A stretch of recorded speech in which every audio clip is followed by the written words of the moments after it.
મુખ્યમંત્રી ભૂપેન્દ્રભાઈ પટેલ કચ્છની મુલાકાતે પહોંચ્યા। નેશનલ મહિલા હેન્ડબોલ ચેમ્પિયનશિપનું તેમણે ઉદ્ઘાટન કર્યું। લેઉવા પટેલ સમાજ લાલજીભાઈ રૂડા પણ હાજર રહ્યા। રમતગમત સંકુલમાં હાજરી આપી હતી। લેઉવા પટેલ સમાજ દ્વારા સીએમનું સ્વાગત કરવામાં આવ્યું હતું।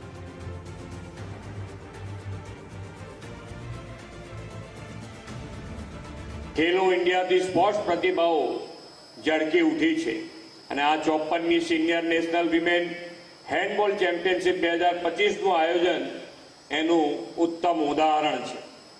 થોડા સમય અગાઉ જ અંબાજી ધામ ખાતે આદ્ય શક્તિ રાષ્ટ્રીય મહિલા તીરંદાજી સ્પર્ધાનું આયોજન થયું હતું અને આજે બીજી એક રાષ્ટ્રીય મહિલા ટુર્નામેન્ટનું માં આશાપુરાની ધરતી ઉપર આયોજન થઈ રહ્યું છે। દેશના જુદા જુદા રાજ્યોની નારી શક્તિ આ ચેમ્પિયનશિપમાં પોતાનું ખેલ કૌશલ્ય દર્શાવીને એક ભારત શ્રેષ્ઠ ભારત સાકાર થઈ રહ્યું છે। આ ચેમ્પિયનશિપમાં ભાગ લઈ રહેલા તમામ ખેલાડી બહેનોને શ્રેષ્ઠ પ્રદર્શન માટે ખૂબ ખૂબ શુભેચ્છાઓ આપું છું।